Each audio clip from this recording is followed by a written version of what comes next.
Hi, my name is MARÍA ESTEFANY ROJAS, and today I'm going to discuss the future of English and its role in our globalized world. Throughout this presentation, I will answer 5 important questions about English as a global language. For each question, I will present a thesis supported by 3 arguments or ideas. So let's begin with the first question. The first question is, will English remain the world's most sought after language? And the thesis for this question is, English will continue to be lingua franca in the future. The first idea for this thesis or the first argument is, many institutions and companies use English as a common language. Many international organizations, multinational companies, and universities use English as their main language of communication. Since employees and students come from different countries and speak different native languages, English helps them to communicate effectively. It is commonly used in meetings, in emails, in reports, and international projects, making it an essential language in today's globalized world. The second idea for this thesis is, learning English creates more opportunities for people around the world. This because help people to access jobs, academic resources, and international experiences. Learning English opens the door to many personal and professional opportunities.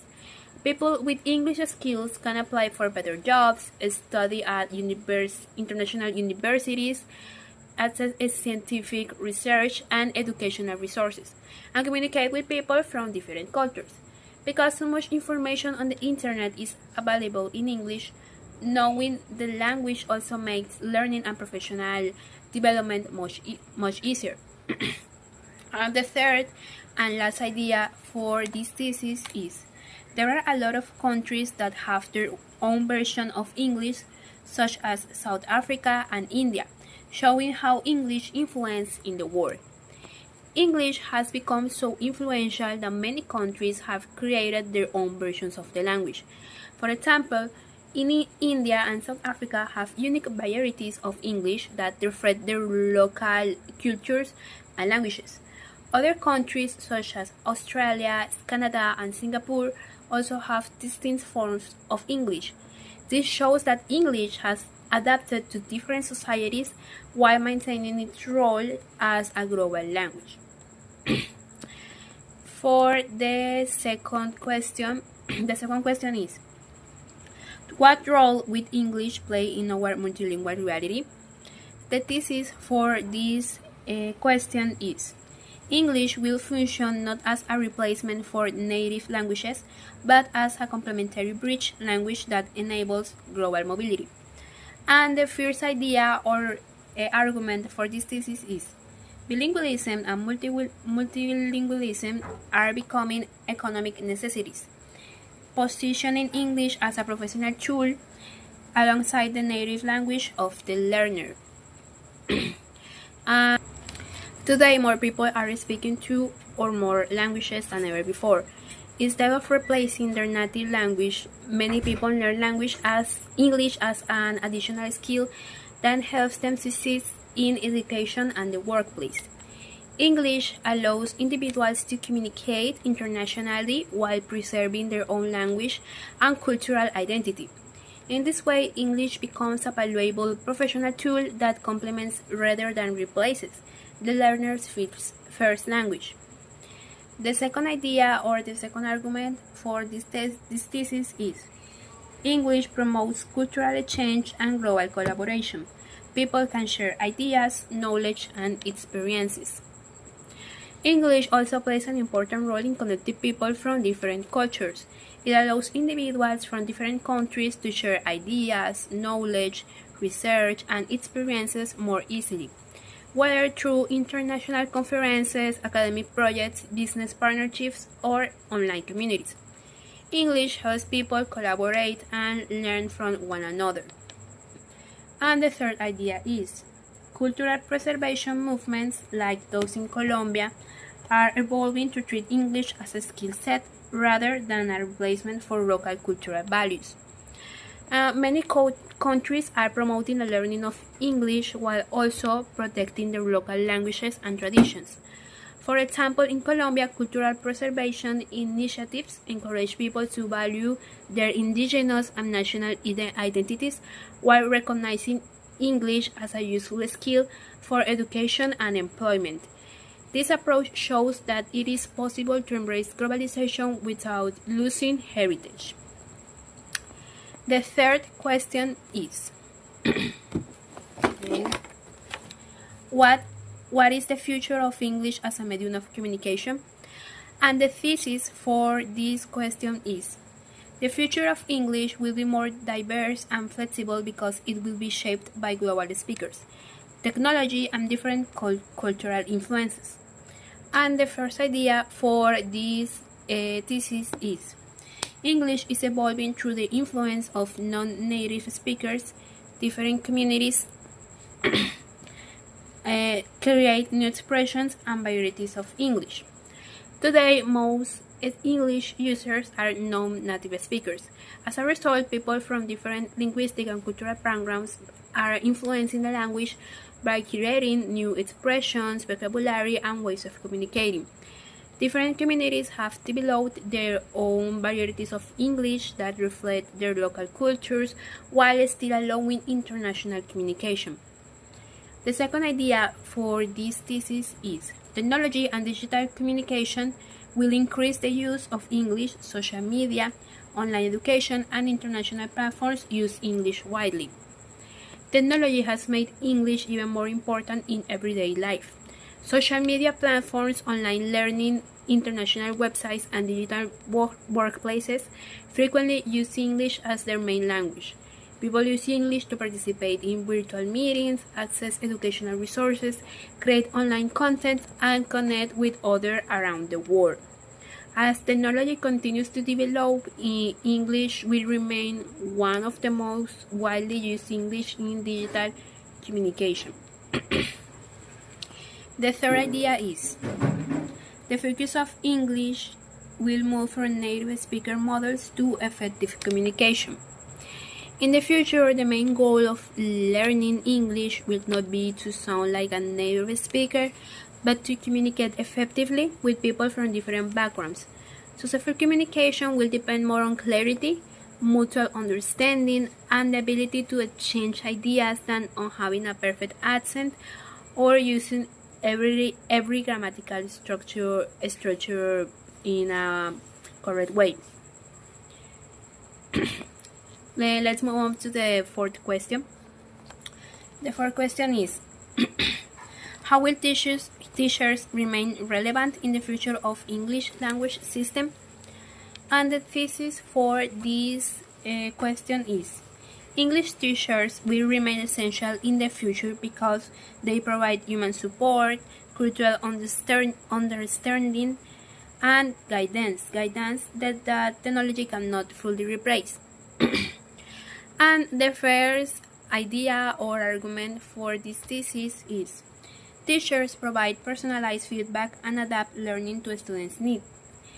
Technology cannot completely understand each learner's difficulty.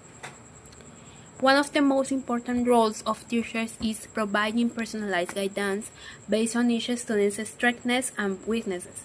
Every learner has different languages, learning styles, and goals. While technology can offer exercises and automatic corrections, it cannot fully understand a student's specific difficulties or provide the same level of encouragement and support.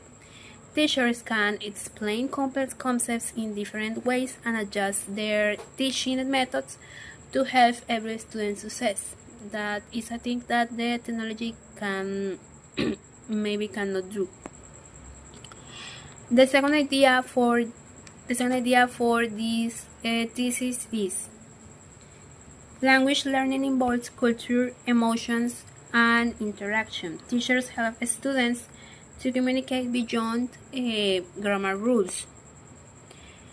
Learning a language is much more than memorizing vocabulary and grammar rules. It also involves understanding cultural differences, expressing emotions, and developing effective communicative skills. Teachers help students learn how to use English appropriately in real-life situations, understand cultural context, and build confidence when speaking with others. And the last idea is teachers will evolve by integrating technology into education. The role will change from information providers to learning facilities. Instead of being replaced by technology, teachers will learn to use it as a valuable educational tool. Artificial intelligence, online platforms, and digital resources can support the learning process, but teachers will guide students in using these tools effectively. The role will gradually shift from simply providing information to facilitating learning, encouraging critical thinking, and helping students become independent learners. And now the last question, the fifth question, is: can technology narrow the equity gap in English language education? And the thesis for this question is: technology could help to addressing gaps in English language education, but it is not a solution in itself. It is a means that must be aligned with the principle of equity, inclusion, and contextual relevance. First idea or argument for this thesis is: the digital divide remains the most immediate barrier to equitable English learning. In low-income and rural regions, learners may lack access to smartphones, laptops, or tablets. Even when devices are present, inconsistent internet connectivity and frequent power outages hinder usage.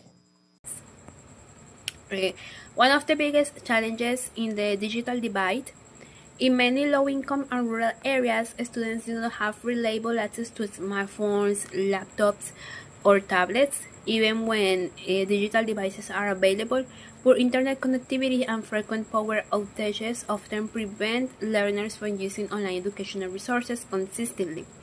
As a result, technology cannot improve educational opportunities unless these basic infrastructure problems are addressed. The second idea for this thesis is: many English learning tools are based on Standard American or British English, marginalizing the other varieties of English around the world. For example, the English from India, from South Africa, from China, etc. Another limitation is that many digital learning platforms are designed around Standard American or British English. This approach often overlooks the many other varieties of English spoken around the world, as I said, and as a result of this, learners may receive a limited view of English as a global language. More inclusive educational technologies should recognize and represent the linguistic diversity of English in different cultural contexts. And the third idea is: the socioeconomic disparities determine who benefits from digital English learning tools. The benefits of technology are not distributed equally. Students from urban and middle-class backgrounds are generally more likely to have access to high-quality devices, stable internet connections, and supportive learning environments. In contrast, learners from working-class, rural, or marginalized communities often face financial, technological, and educational barriers that limit their ability to use digital tools effectively. Reducing the equity gap requires not only technology, but also public policies and educational strategies that ensure equal access and support for all learners. So that's all for this video. Thank you for your attention.